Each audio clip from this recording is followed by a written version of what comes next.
Hoje é dia de Ames VetCast. Sejam todos muito bem-vindos. Eu sou Estela.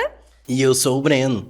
E hoje teremos um assunto muito legal, super diferente, que é muito importante para o diagnóstico de várias doenças, que é a endoscopia e a colonoscopia em cães e gatos.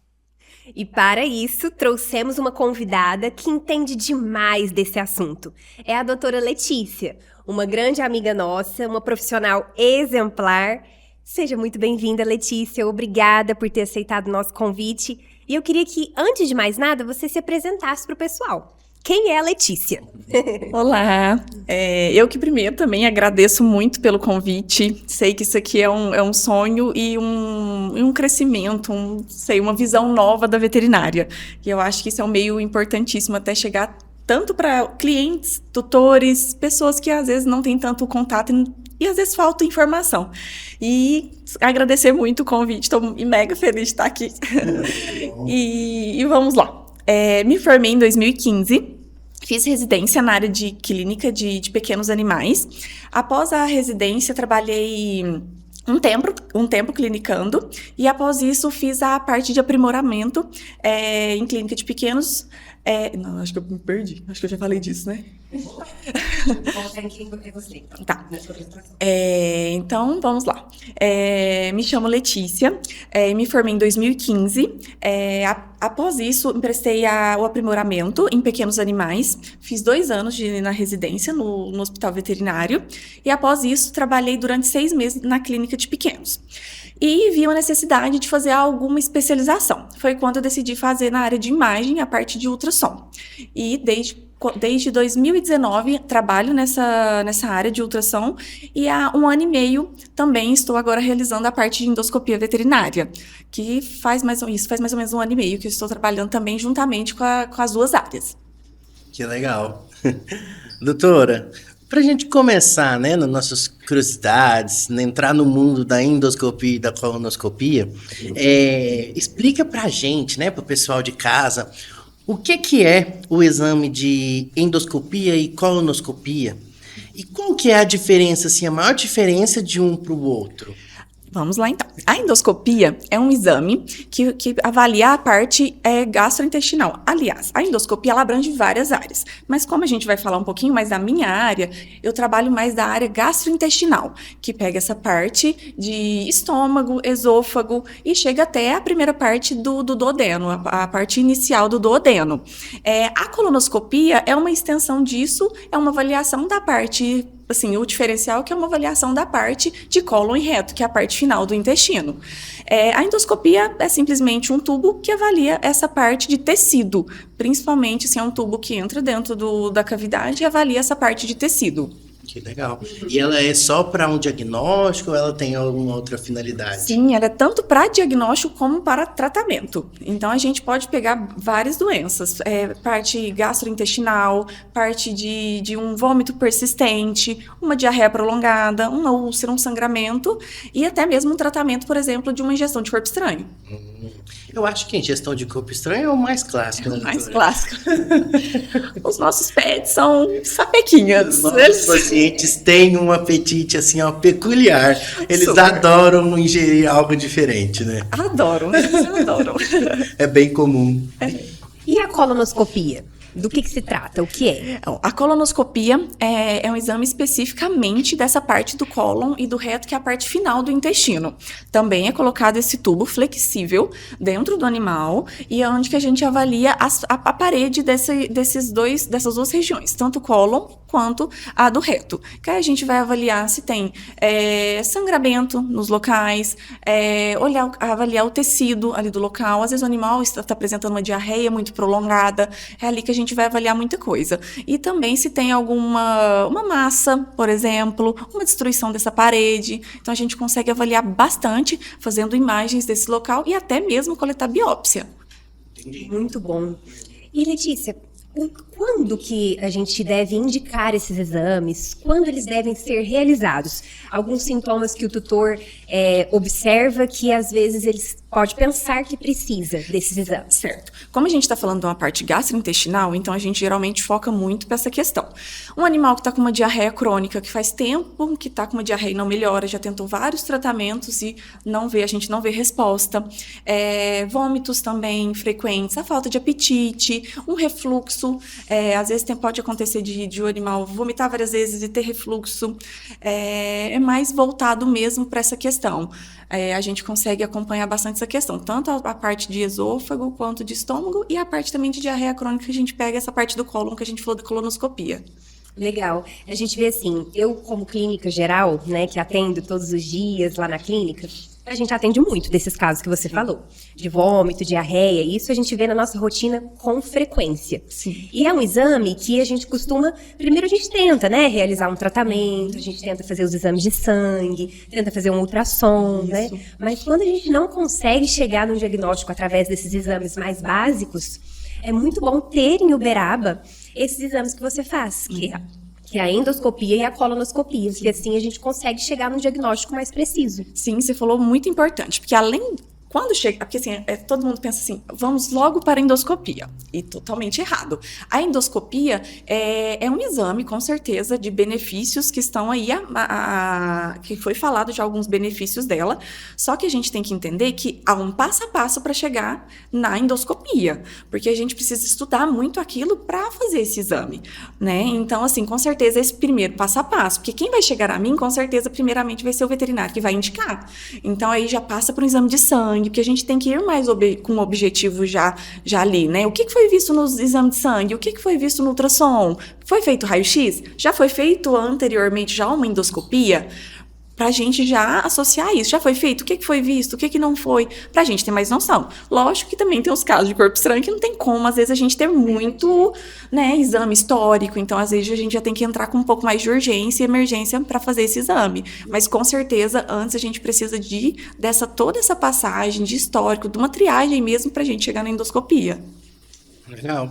E, doutora, ele é considerado um exame invasivo? Ele é um procedimento invasivo, sim?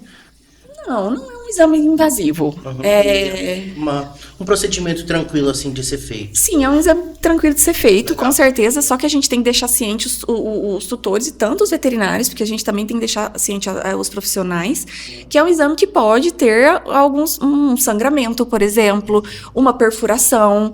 Então, por isso que a gente faz esse estudo totalmente antes, pra gente já entrar prevenido para um exame desse. Então, por isso que tem que ser feito por profissionais já capacitados. Entendi. Né? E por isso que tem que fazer meio que uma triagem, né? Porque nessa triagem você já vai ter uma suspeita mais específica do porquê o exame. Então, provavelmente já vai ter algo ali, esperar algo, né? Isso, a gente vai esperar algo, legal. Com certeza. E uma curiosidade, assim, ele é um procedimento que precisa de uma anestesia para ser feito ou não? Dá para fazer tranquilo, sem, ou só uma tranquilização? Como que é? Sim, não, é necessário anestesia. A gente faz a anestesia, o animal é acompanhado por um especialista, também um profissional que acompanha também, e o animal tem que ser sedado até mesmo pela segurança do próprio paciente. É igual ao humano. É igual ao humano. Clássico, a anestesia da endoscopia. E o legal é que, assim, dependendo do procedimento, a maioria dos procedimentos de endoscopia, o animal já é liberado após o procedimento. Ele já acorda e a gente já consegue liberar ele, porque também é bem tranquilo o pós-exame. Entendi. Já recuperou da anestesia e já é liberado. Isso. E com o diagnóstico, né, doutora? Com certeza. Onde os olhos não alcançam ali pro diagnóstico. Com certeza. Aí é muito lindo, né, da gente ver. É tecnologia, né, vindo aí pra auxiliar a nossa vida. E quando a pessoa ama fazer uma você coisa... Você vê até o brilho no olho, né? É a doutora da imagem. A doutora da imagem. Letícia, e assim, uma curiosidade que eu acho que os tutores em casa estão... como é realizado esse exame? de endoscopia e de colonoscopia. Sim, é super legal. Ó, vamos lá. É um tubo flexível que a gente coloca no animal. Lógico, ele é anestesiado, então tem o preparo do animal, ele é anestesiado. E aí a gente usa um tubo flexível. Tem a parte rígida também que a gente consegue usar, dependendo do caso. Esse tubo entra na cavidade, geralmente, como é a endoscopia digestiva alta que a gente fala, que a gente vê esôfago e estômago, a gente entra pela boca e vai vendo todo esse percurso. Esse tubo, ele tem uma luz nele e ele faz capturas de imagem. Então, ele entra no animal e vai já fazendo imagens. Então, isso é bem legal. Esse tubo também, ele tem acesso à pinça, se precisar de uma biópsia, que a gente faz coleta por aí. E é bem igual na parte da colonoscopia, que a gente coloca o tubo e vai vendo o tecido ali local da região, podendo fazer biópsia, e com essa luz vai iluminando, fazendo imagens e mandando para o computador. Que legal. A medicina veterinária está muito avançada. Não, tá maravilhoso. Eu falo que nossos pets e os tutores também hoje buscam isso, eles estão procurando isso. E os nossos pets necessitam disso. Como é um procedimento aí que geralmente é uma novidade, aqui para Uberaba principalmente é uma novidade. Então hoje a gente, geralmente a gente encaminhava para fora, hoje a gente consegue trazer eles para cá, e essa comodidade e para o animal com certeza um ganho muito grande. Sempre trazendo o melhor, né, para o nosso paciente. Com certeza. E doutora, quais as principais doenças que são diagnosticadas com esse procedimento, né, de colonoscopia e de endoscopia também? Sim, os mais corriqueiros são as alterações gastrointestinais, diarreias crônicas, processos inflamatórios, úlceras, processos neoplásicos, hiperplasia nodulares, até mesmo um refluxo gastroesofágico a gente consegue também, né? Então são mais essas assim, um animal com persistência de vômito a gente consegue avaliar, úlceras, perfurações. E uma curiosidade, assim, uma dúvida minha aqui. Todo animal, quando vai fazer a endoscopia, ele tem obrigatoriamente indicação de fazer a colonoscopia também? Não necessariamente. Aí, geralmente, eu ando muito ligada com nossos colegas veterinários, que é eles que vão fazer essa indicação. E, com certeza, se no momento eu ver a necessidade, com certeza. Mas aí a gente precisa dos sintomas. O que está acontecendo? Qual o histórico? Ele está tendo só vômito, mas está tendo diarreia também? Então, assim, se tiver, por exemplo, esses dois, diarreia e vômito, com certeza eu vou indicar fazer os dois, porque são, vamos dizer assim, partes diferentes que a gente tem que ser avaliada. Porque tanto pode ter, por exemplo, uma úlcera no estômago, um processo inflamatório, como também pode ter um processo inflamatório na parte do cólon. Então, a gente necessita dos dois, porque se a gente tratar a parte, vamos dizer assim, da parte digestiva alta e não tratar a parte do cólon reto, pode ser que às vezes a gente não consiga fechar um diagnóstico, né? Então, assim, depende muito dessa pré-avaliação que a gente vai fazer e o que o animal está apresentando. Entendi. Não, bem legal. Mas conseguimos fazer os dois. No mesmo momento, a gente consegue fazer sim. Se tiver necessidade, a gente já consegue fazer. Ah, sim. E você comentou aqui que há um exame que você faz muito, é a endoscopia, para poder tirar corpo estranho. Tem algum corpo estranho inusitado que você pode contar aí pra gente, que você já tirou de algum animalzinho? Vamos contar do último, né? Que eu acho que a gente lembra, assim, que foi bem legal. É uma golden que comeu o caroço de uma ameixa, de uma fruta. E mais outras coisas que tava lá, porque até então o tutor só tinha visto esse caroço dessa ameixa, mas a hora que a gente chegou no estômago, tava repleto de várias outras coisas, pelo, cabelo, plástico e além do caroço, que era cheio de pelinho, assim, da ameixa. Olha aí que legal. Não, gente, olha isso, né? A gente, às vezes, consegue evitar cirurgias, procedimentos mais invasivos, através da endoscopia, né? Isso. Foi pego, assim, foi bem legal, que já foi um start que a veterinária teve, o tutor também foi muito rápido, que já levou, a veterinária já fez um raio-x, já fez um ultrassom, e já viu que estava lá, e a gente já conseguiu fazer isso com mais urgência possível, e deu super certo. No outro dia, o tutor falou que ela estava super bem, já querendo fazer arte de novo. Histórias de sucesso. Uma recuperação muito melhor do que ter que fazer, às vezes, um procedimento cirúrgico, né, doutora? Com e ali a gente tem um sucesso, num caso como esse, por conta de toda uma equipe pronta ali para saber o que indicar no momento certo, né? Sim. Porque se fica um tempo, não só esse caroço de ameixa, mas tudo isso daí que estava dentro ali do estômago, se começa a descer para o intestino, às vezes não seria uma opção, né, doutora? Então, é super importante quando o tutor perceber, né, a ingestão de algo, já procurar um atendimento, porque o diagnóstico mais rápido tem um tratamento melhor. Com certeza. Então, às vezes está ali no estômago, no início do intestino, dá para retirar. Se tiver um pouco mais para dentro, aí já não tem como retirar pela endoscopia, não é? Sim. A gente já fala essa questão do corpo estranho é um pouco complicada por isso. Não é tão simples retirar um corpo estranho. Então, assim, pode ser que às vezes o tutor viu na hora ali, a gente consegue mais rapidamente, ele tá parado no estômago. Só que a gente sabe que a digestão do animal é um pouco, às vezes, mais rápida, mais acelerada. Então, depende a idade, depende o porte do animal. Então, tem vários fatores. E se isso passar do duodeno, dependendo, a gente às vezes não vai conseguir ter sucesso na endoscopia. Então, aí a gente, às vezes, por isso que a gente faz toda uma prévia antes, um histórico, porque não vai adiantar eu fazer uma endoscopia, passar o animal para, às vezes, um processo que às vezes não vai adiantar. Mas, a maioria das vezes, a gente consegue ter bastante sucesso. E pode acontecer, por exemplo, de com a endoscopia não conseguir fazer retirada daquele corpo estranho? Pode, com certeza então, pode. Se for por exemplo, se for uma bolinha de tênis, talvez não consiga? Isso, ou às vezes um objeto grande. Porque, assim, de alguma forma ele conseguiu entrar. Só que, às vezes, a gente tem alguns objetos que a gente não consegue retirá-lo. Porque ele entrou de uma certa forma, às vezes ele machucou aquela parede, às vezes a gente não consegue agarrar, porque a gente usa algumas pinças, alguns instrumentos, que às vezes não consegue. Então, é algo gelatinoso. Então, a gente tenta fazer a possibilidade, às vezes, uma lavagem gástrica, a gente tenta quebrar aquilo ali lá dentro e tenta tirar. Então, aí, é por isso que é um processo que a gente tem que avaliar, porque a gente, às vezes, pode, se for um osso, por exemplo, muito grande, será que se a gente trazer esse osso de volta, não vai causar mais trauma, mais lesão ali? Ou será que a gente consegue quebrá-lo lá dentro e ir tirando os fragmentos? Então, a gente tem que avaliar tudo isso. Por isso que a gente anda, e é muito legal também falar uma coisa muito importante. Às vezes existe corpo estranho esofágico, que ele pode parar no esôfago. Isso aí é muito complicado, porque eu preciso ter colegas à minha volta, porque é um risco muito grande. Aquilo ali tá parado, machucar e poder até perfurar. Então, às vezes, eu já tenho que entrar mais ciente ainda, a gente, o anestesista, que pode ser que eu não consiga tirar e a gente tenha que entrar com o animal para a cirurgia. Entendi. E retirar aquilo ali de forma abrindo o tórax para poder retirar aquilo ali. Entendi. Aí fica bem mais complicado. Aí fica bem mais complicado. Então, por isso que é legal ser rápido no diagnóstico, tudo preciso, para a gente conseguir trabalhar em equipe.